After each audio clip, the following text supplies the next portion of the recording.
Hey everyone, welcome to App and Web Workshop. In this tutorial, I'll show you how to hide your Instagram highlights from someone.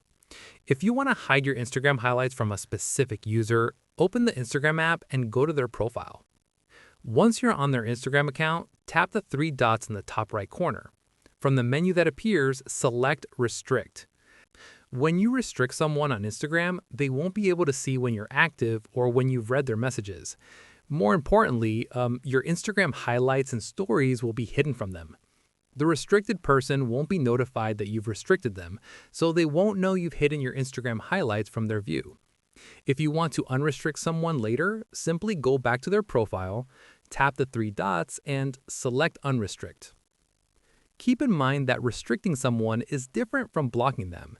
Restricted users can still see your posts, but not your stories or highlights. For complete privacy, you would need to block them instead. And that's how you hide your Instagram highlights from someone. If this tutorial helped, like and subscribe to App and Web Workshop for more Instagram tips and privacy tutorials. Thanks for watching.